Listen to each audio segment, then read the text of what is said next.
Assalamualaikum warahmatullahi wabarakatuh. Jumpa lagi teman-teman di channel Diskusi Lintas Iman, channel yang selalu menayangkan tayangan yang sangat menghibur dan juga sangat mengedukasi buat kita semua. Teman-teman, di kesempatan kali ini kita akan membawakan atau mengupas bagaimana agar kita selalu bisa mendapatkan kebahagiaan dunia dan akhirat. Karena semua orang pasti menginginkan kebahagiaan. Rakyat jelata, raja-raja, penguasa, semuanya menginginkan apa itu yang namanya kebahagiaan. Tetapi sebenarnya kebahagiaan itu ada di manakah letaknya? Apakah kebahagiaan itu letaknya pada kekuasaan? Jika seorang berkuasa, lantas apakah mereka bahagia? Terus bagaimanakah mereka orang yang tidak mempunyai kekuasaan, orang yang tidak mempunyai jabatan? Bagaimana nasib mereka? Berarti mereka tidak berhak mendapatkan kebahagiaan apabila kebahagiaan itu letaknya pada jabatan atau kekuasaan. Dan apabila kita melihat daripada kekuasaan seorang Fir'aun, kurang berkuasa apa Fir'aun itu? Bahkan dirinya menyatakan sebagai Tuhan, Anna Rabbukumul A'la katanya. Itulah Fir'aun.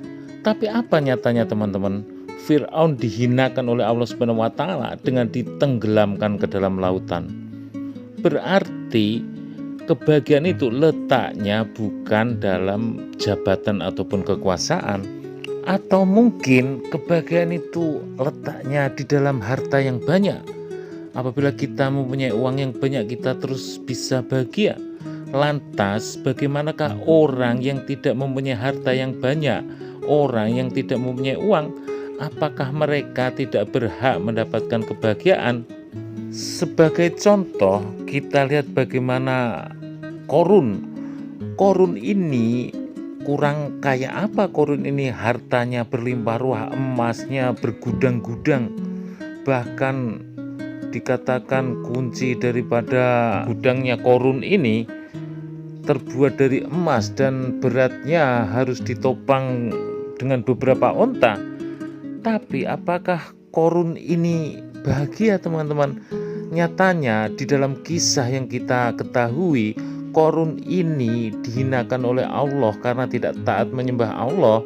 Korun ini dihinakan oleh Allah dengan ditenggelamkan ke dalam bumi. Ke dalam bumi Korun dihempaskan oleh Allah Subhanahu wa Ta'ala karena tidak ada ketaatan kepada Allah Subhanahu wa Ta'ala. Kalau kebahagiaan itu tidak terletak di dalam kekuasaan, tidak pula terletak di dalam jabatan, bahkan juga tidak terletak dalam harta yang banyak, lantas di manakah letak kebahagiaan itu? Padahal Allah SWT telah meletakkan kejayaan, kebahagiaan hidup semua makhluknya itu di dalam kodratnya sendiri-sendiri. Sebagaimana seekor ikan Allah letakkan di dalam air kebahagiaannya itu. Allah Subhanahu wa Ta'ala letakkan kebahagiaan ikan ini di dalam air. Dan apabila dia berusaha keluar dari air, maka dia pasti akan binasa dikarenakan dia berusaha keluar dari tempat di mana seharusnya dia tinggal. Demikian juga seekor cacing.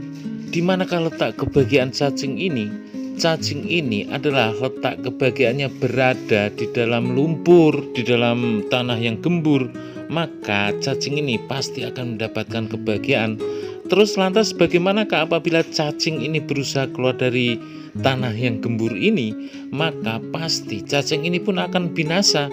Dia bisa dimakan oleh binatang lain, dia bisa keinjak oleh kaki-kaki manusia, karena dia berusaha keluar dari tempat di mana seharusnya dia tinggal. Demikian juga seekor burung teman-teman. Letak kebahagiaan burung ini ada di alam bebas.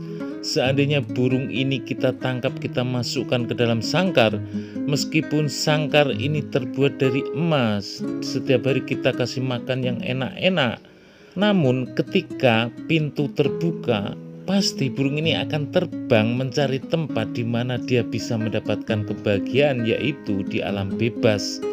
Karena burung kebahagiaannya ada di alam bebas teman-teman. Lantas di manakah Allah SWT meletakkan kebahagiaan, kejayaan, kesuksesan hidup manusia ini?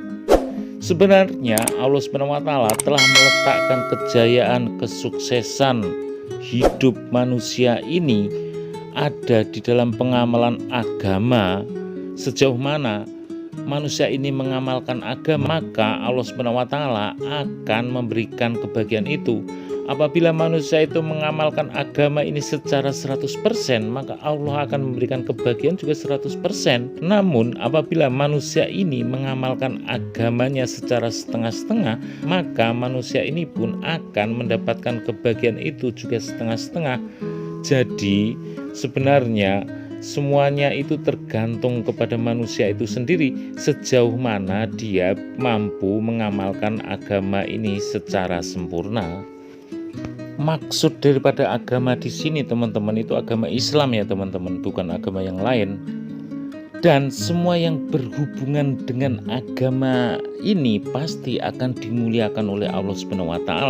Sebagaimana karpet teman-teman, sama-sama karpet. Apabila karpet ini ditaruh di lobi hotel, maka karpet ini akan diinjak-injak oleh sepatu yang kotor, terus sampah-sampah yang kotor. Semuanya akan terlihat tidak berharga karpet ini. Namun apabila karpet ini diletakkan di dalam masjid atau musola, pasti karpet ini akan terlihat sangat berharga sekali teman-teman. Bagaimana ketika dia masuk musola atau masjid, dia harus bersuci dulu, sepatu harus dilepas, sandal harus dilepas dalam keadaan bersih, bersuci, setiap hari diciumi ketika sholat. Itulah teman-teman, karena apa? Karena karpet ini ada hubungannya dengan agama. Demikian juga apabila manusia ini apabila selalu ada berhubungan dengan agama, maka manusia ini pun pasti akan dimuliakan oleh Allah SWT.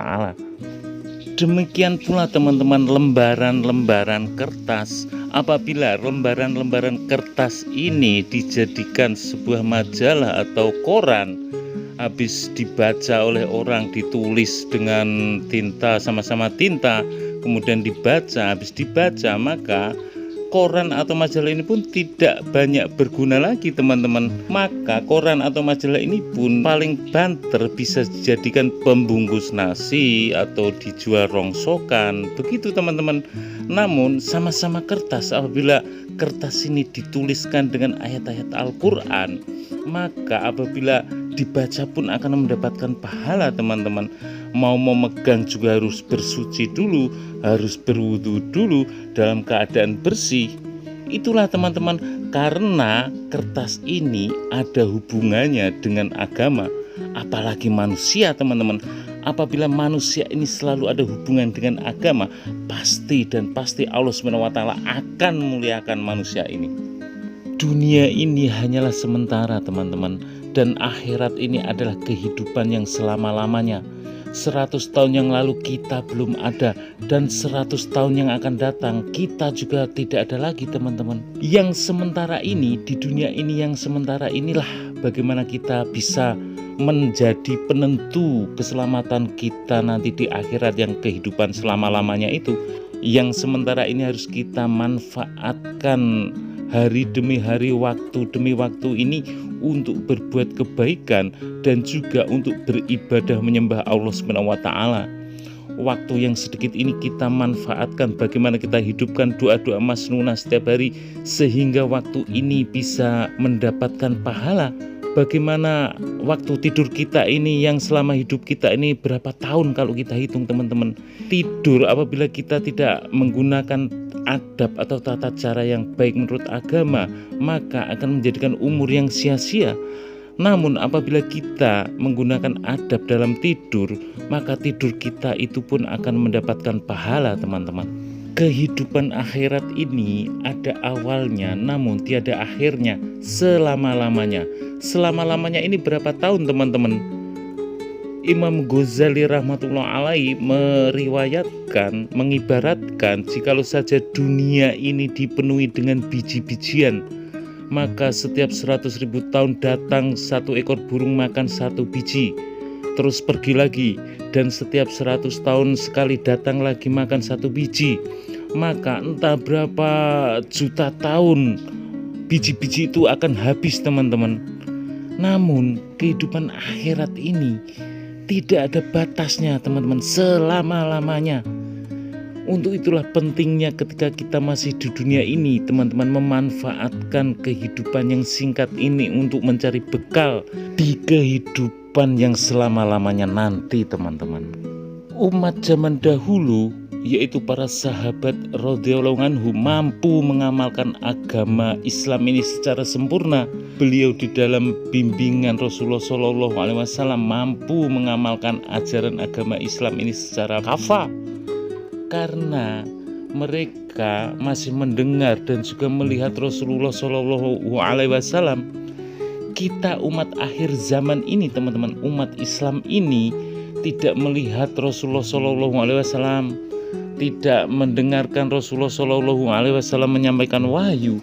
Tetapi apabila kita meyakini semua ajaran yang disampaikan oleh baginda Nabi SAW, kita meyakini dan juga melaksanakan, mengamalkan semua ajarannya dengan sepenuh hati, maka kita akan mendapatkan kedudukan yang lebih tinggi daripada para sahabat radhiyallahu anhu teman-teman. Dan untuk menambah semangatnya kita dalam beribadah, sepantasnya lah kita sering mendengarkan ataupun membaca kisah-kisah orang soleh zaman dahulu, kisah-kisah para sahabat ketika beliau beribadah, ketika beliau bersemangat dalam mendakwahkan agama Islam ini.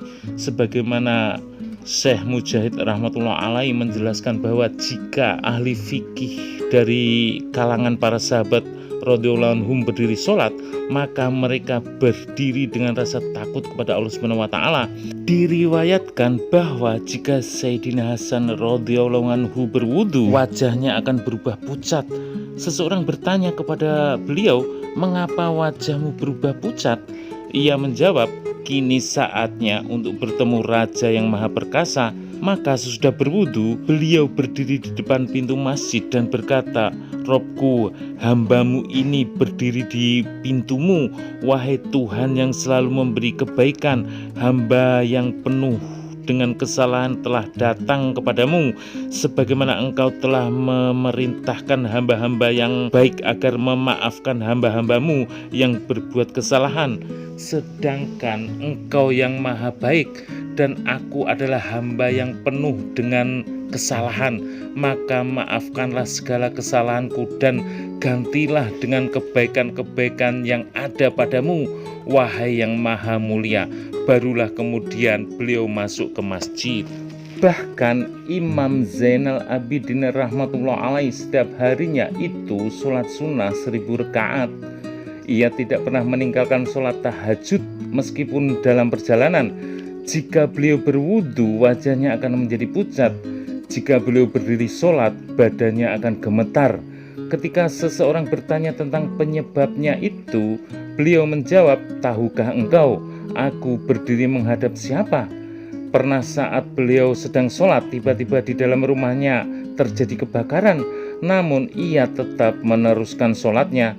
Ketika seseorang menanyakan perbuatannya tersebut, ia berkata, "Api akhirat telah melupakanku dari api dunia."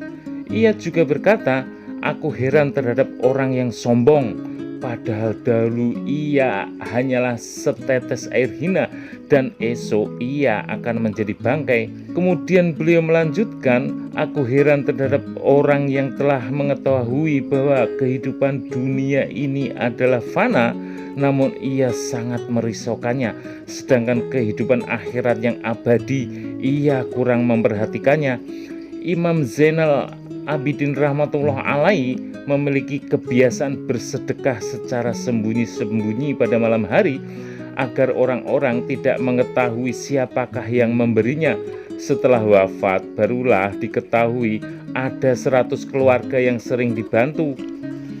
Jika tiba waktu sholat, raut wajah Sayyidina Ali radhiyallahu anhu akan berubah, tubuhnya akan gemetar. Seseorang menanyakan sebabnya, jawab beliau, "Kini saatnya menunaikan amanat yang langit, bumi, dan gunung-gunung tidak sanggup memikulnya. Aku tidak tahu apakah aku mampu menunaikan amanat ini atau tidak. Jika Sayyidina Abdullah bin Abbas radhiyallahu anhu mendengar suara azan, beliau akan menangis sehingga ridho ini adalah kain yang menutupi badan bagian atas atau seperti pakaian ihram. Ridhonya ini basah kuyup, urat-uratnya muncul dan matanya memerah. Seseorang berkata kepadanya, "Kami juga mendengar azan, tetapi kami tidak merasakan apa yang engkau rasakan. Mengapa engkau begitu takut?" Ia menjawab, "Seandainya manusia mengetahui apa yang sedang dikumandangkan oleh muadzin, maka ia tidak akan dapat beristirahat tenang, bahkan kantuknya akan hilang." Kemudian ia menjelaskan makna setiap kalimat azan secara rinci. Seseorang berkata, "Aku pernah sholat asar di belakang Syekh Zunun al-Misr rahmatullah alaihi. Ketika ia mengucapkan Allah, perasaan mengagungkan Allah SWT begitu hebat mempengaruhi dirinya, sehingga seolah-olah ruhnya keluar dari jasadnya, nyawanya seperti telah tiada. Ketika ia mengucapkan akbar, karena kehebatan takbirnya, hatiku terasa hancur." Syekh Uwais Qarni rahmatullah alaihi, seorang syekh terkenal dari orang yang paling utama di antara generasi para tabi'in, kadang-kadang beliau ruku sepanjang malam atau sujud sepanjang malam. Syekh Isham rahmatullah alaihi bertanya kepada Syekh Hatim Zahid Balkhi rahmatullah alaihi, "Bagaimana engkau melakukan sholat?" Ia menjawab, "Pertama-tama aku menyempurnakan wudhu dengan penuh kehati-hatian. Lalu setelah sampai di tempat sholat, aku akan berdiri dengan penuh tumak ninah, seolah-olah Ka'bah berada di depanku, Sirat di bawah kakiku, surga di sebelah kananku, dan neraka di sebelah kiriku. Seolah-olah malaikat pencabut nyawa berada di atas kepalaku, dan aku merasa inilah sholatku yang terakhir. Mungkin tidak ada lagi sholat bagiku setelah ini. Setelah aku meyakini bahwa Allah SWT mengetahui keadaan hatiku, kemudian dengan penuh kerendahan hati aku mengucapkan takbir dan membaca ayat-ayat Al-Quran dengan menghayati maknanya. Dengan penuh tawadhu aku ruku, dan dengan penuh perasaan hina aku sujud. Kemudian dengan penuh kehati-hatian aku selesaikan sholatku. Selanjutnya dengan penuh harap aku memohon semoga Allah SWT dengan rahmatnya agar menerima sholatku, dan dengan rasa takut serta khawatir jangan-jangan Allah SWT menolak semua amalanku. Syekh Isham rahmatullah alaihi bertanya, "Sudah berapa lama engkau sholat seperti ini?" Syekh Hatim rahmatullah alaihi menjawab, "Sudah 30 tahun. Mendengar hal itu, Syekh Isham rahmatullah alaihi menangis dan berkata, "Satu kali pun aku belum pernah sholat seperti itu." Dikisahkan bahwa Syekh Hatim rahmatullah alaihi pernah tertinggal satu kali sholat berjamaah. Ia begitu bersedih, maka 1-2 orang kawannya mengunjunginya. Ia menangis dan berkata, "Jika salah seorang anakku meninggal dunia, maka separuh penduduk kota Balk ini akan bertakziah kepadaku. Karena menurut riwayat, ketika anaknya meninggal dunia, 10.000 orang lebih bertakziah kepadanya. Tetapi jika aku tertinggal sholat berjamaah, hanya 1-2 orang yang menjengukku. Demikianlah pandangan manusia. Musibah agama itu lebih ringan daripada musibah dunia." Syekh Sa'id bin Musayyib rahmatullah alaihi berkata, "Selama 20 tahun aku tidak pernah berada di luar masjid ketika azan berkumandang." Syekh Muhammad bin Wasi' rahmatullah alaihi berkata, "Di dunia ini aku hanya menginginkan 3 hal, yaitu teman yang akan menegurku jika aku salah, rezeki yang cukup yang di dalamnya tidak ada masalah, dan sholat berjamaah yang jika terjadi kekurangan di dalamnya maka akan dimaafkan dan tetap mendapat pahala." Sayyidina Abu Ubaidah bin Zarrah radhiyallahu anhu pernah mengimami sholat. Kemudian selepas sholat beliau berkata, saat ini setan sedang menyerangku. Setan memasukkan perasaan ke dalam hatiku bahwa akulah orang yang paling utama. Oleh karena itu aku dijadikan imam karena aku dianggap orang yang paling utama. Maka setelah ini aku tidak akan mengimami sholat lagi. Syekh Maimun bin Mahram rahmatullah alaih pernah datang ke masjid dan ternyata sholat berjamaah sudah usai. Maka ia berkata, innalillahi wa inna ilaihi roji'un. Keutamaan sholat berjamaah lebih aku cintai daripada menjadi raja di Irak. Diriwayatkan bahwa orang-orang soleh terdahulu jika tertinggal takbiratul ula akan berkabung selama 3 hari. Mereka sangat sedih jika tertinggal sholat berjamaah. Mereka menyesal selama 7 hari. Syekh Bakar bin Abdullah rahmatullah alaih berkata, jika engkau ingin berbincang dengan Rabbmu tanpa perantara, kapan saja dapat engkau lakukan? Seseorang bertanya, bagaimana caranya? Ia menjawab, kerjakan wudhu dengan sempurna, kemudian sholatlah. Sayyidatina Aisyah radhiyallahu anha bercerita, baginda Rasulullah SAW biasa berbincang dengan kami, tetapi jika tiba waktu sholat, beliau pergi seolah-olah tidak mengenal kami. Beliau benar-benar akan menyibukkan dirinya dengan Allah SWT. Diriwayatkan bahwa Syekh Sa'id Tanuki rahmatullah alaihi selalu mencucurkan air mata selama berdiri di dalam sholat.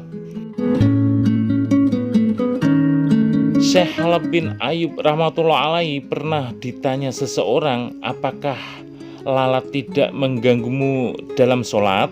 Jawabnya, aku tidak mau hal itu menjadi kebiasaanku yang akan mendatangkan kekurangan dalam sholatku. Seorang penjahat akan berusaha untuk tabah dalam menghadapi cambukan aparat agar ia dapat membanggakan dirinya bahwa ia orang yang tabah. Sekarang aku berdiri di hadapan Allah SWT. Apakah karena hanya seekor lalat aku harus bergerak-gerak? Tertulis di dalam kitab Bahzatun Nufus bahwa ada seorang sahabat yang sholat malam. Tak lama kemudian datanglah seorang pencuri. Pencuri itu melepas tali kudanya dan membawanya pergi. Sahabat itu melihat pencuri tersebut, namun ia tidak membatalkan sholatnya. Keesokan harinya orang-orang menegurnya, mengapa engkau tidak menangkap pencuri itu? Ia menjawab, melakukan sholat lebih penting bagiku daripada menangkap pencuri kuda itu. Ada sebuah kisah masyhur mengenai Sayyidina Ali radhiyallahu anhu. Dalam setiap peperangan, jika ia terkena anak panah tersebut dikeluarkan saat dia sedang sholat. Diceritakan suatu ketika dia terkena anak panah yang menancap di pahanya. Orang-orang berusaha mencabutnya, namun sangat sulit dicabut. Mereka pun bermusyawarah, kemudian memutuskan untuk mencabut anak panah itu saat ia sedang sholat. Ketika ia sedang sujud dalam sholat sunnahnya, maka dengan sekuat tenaga orang-orang mencabut anak panah itu. Selesai sholat, ia melihat orang-orang sedang berkumpul di sekelilingnya. Ia bertanya, apakah kalian kesini untuk mencabut anak panah itu? Mereka menjawab, kami sudah mencabutnya, sahutnya. Kok saya tidak tahu? Menjelang sholat, Syekh Muslim bin Yasar rahmatullah alaihi berkata kepada keluarganya, silahkan kalian saling berbincang, aku tidak akan tahu apa yang kalian perbincangkan. Syekh Rabi' rahmatullah alaihi berkata, jika aku berdiri sholat, maka tidak ada yang aku pikirkan kecuali pertanyaan yang akan ditanyakan oleh Allah SWT kepadaku dan apa yang akan aku katakan kepadanya. Syekh Amir bin Abdillah rahmatullah alaihi jika sedang sholat tidak akan mendengarkan suara-suara di sekitarnya, bahkan suara gendang tidak akan terdengar olehnya. Seseorang bertanya kepadanya, apakah engkau memikirkan sesuatu dalam sholat? Ia menjawab, ya, aku pasti memikirkan sesuatu dalam sholat, yaitu suatu hari aku pasti harus berdiri di hadapan Allah Subhanahu wa Ta'ala, dan aku harus memasuki salah satu dari dua tempat, yaitu surga atau neraka. Orang itu berkata, bukan itu yang kami tanyakan. Tahukah engkau apa yang sedang kami bicarakan ketika engkau sholat? Ia menjawab, sungguh lebih baik bagiku ditusuk tombak daripada dapat mendengarkan apa yang kalian bicarakan ketika aku sholat. Ia berkata, seandainya pemandangan akhirat ditunjukkan kepadaku saat ini, niscaya iman dan yakinku tidak bertambah. Imannya begitu kuat terhadap yang gaib sehingga sama sekali dengan keimanannya, sehingga sama dengan keimanannya terhadap perkara yang tampak mata.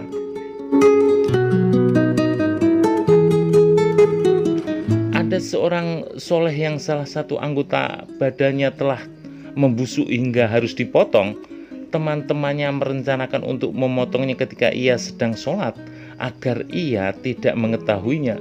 Ketika ia sedang sholat, orang-orang memotong anggota tubuhnya yang membusuk, dan ia betul-betul tidak merasakannya. Ini sungguh dikarenakan kekhusukan para orang-orang zaman dahulu ini, orang-orang yang dekat dengan Allah ini ketika sholat merasakan kekhusukan yang sangat luar biasa, sehingga apabila tombak menancap dicabut juga tidak berasa ketika sholat. Anggota tubuhnya yang membusuk ketika sholat, ketika dipotong juga tidak berasa. Inilah kekhusukan para orang-orang yang taat dalam mengerjakan sholat, teman-teman. Seseorang yang soleh pernah ditanya, apakah engkau memikirkan sesuatu tentang dunia ketika sholat? Jawabnya, aku tidak memikirkan baik di dalam sholat maupun di luar sholat. Ada satu lagi kisah mengenai seorang soleh yang ditanya, apakah engkau mengingat sesuatu di dalam sholat? Jawabnya, adakah sesuatu yang lebih berharga daripada sholat sehingga aku mengingatnya? Dalam kitab Bahjatun Nufus diceritakan tentang seseorang yang menziarahi seorang syekh. Ketika ia tiba di tempat syekh itu, syekh tersebut sedang sibuk sholat duhur. Ia pun duduk menunggu sampai selesai duhur. Syekh menyibukkan diri dengan sholat-sholat sunnah hingga tiba asar. Ia tetap duduk menunggu sampai sholat asar. Syekh tersebut menyibukkan diri dengan berdoa kepada Allah Subhanahu wa Ta'ala hingga maghrib. Syekh itu pun sholat maghrib, kemudian sibuk dengan sholat-sholat sunnah hingga isya, dan ia masih menunggu. Sesudah sholat isya, Syekh berdiri lagi dan sholat sunnah hingga subuh. Seusai subuh, Syekh sibuk berzikir kepada Allah Subhanahu wa Ta'ala dan terus duduk di atas sajadahnya. Kemudian ketika kantuk mulai menyerangnya, maka ia langsung bangun sambil mengusap matanya dan beristighfar, bertaubat kepada Allah Subhanahu wa Ta'ala, seraya berkata, aku berlindung kepada Allah Subhanahu wa Ta'ala dari mata yang tidak pernah kenyang dari tidur.